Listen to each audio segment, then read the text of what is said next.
ભારત સરકારશ્રીની સૂચના મુજબ અને ગુજરાત રાજ્યના માનનીય મુખ્યમંત્રીશ્રી અને ગૃહ રાજ્યમંત્રીશ્રી દ્વારા આપેલ સૂચના મુજબ કાલે સમગ્ર સુરત શહેરમાં 5 વાગ્યા એક સાથે ઘણી બધી જગ્યાઓ ઉપર સાયરન વગાડવામાં આવશે. હું બધા સુરત શહેરના લોકોને અપીલ કરું છું કે આ જ્યારે 5 વાગ્યા સાયરન વગાડવામાં આવે એમને અલર્ટના સાઇન તરીકે ગણવાનું છે, પણ આ મોક ડ્રિલનું પાર્ટ છે. ઓપરેશન અભ્યાસ કરીને કાલે મોક ડ્રિલ યોજવામાં આવી રહી છે.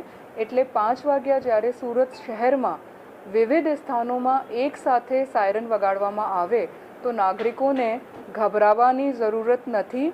આ મોક ડ્રિલનું પાર્ટ હશે.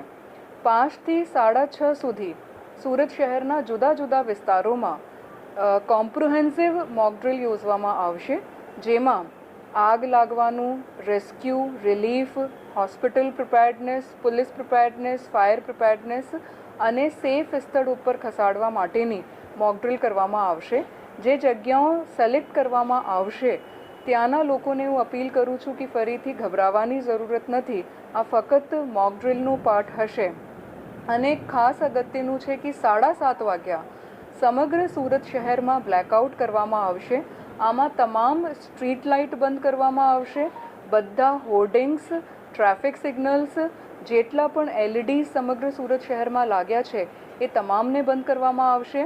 સુરત શહેરના તમામ ઓફિસીસ, હોસ્પિટલ્સમાં ICU વગેરે અગત્યના છોડીને બાકી જ્યાં પણ જરૂર જણાય ત્યાં schools, coaching classes, sports સ્ટેડિયમ્સ, community holes, grounds, બધા જ ઘરો, ઓફિસીસ, ઇન્ડસ્ટ્રીયલ એરિયામાં બધી જ જગ્યાઓ ઉપર ઇલેક્ટ્રિસિટી બંધ કરવામાં આવશે.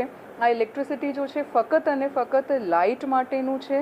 બલ્બ્સ, ટ્યુબલાઇટ્સ આ બંધ રાખવામાં આવશે.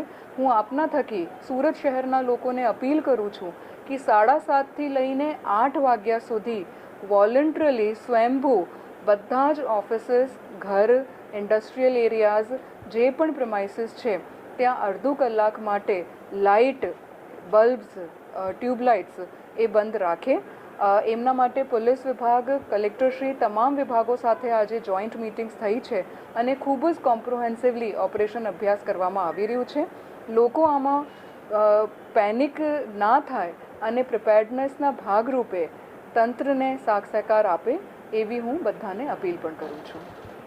આમાં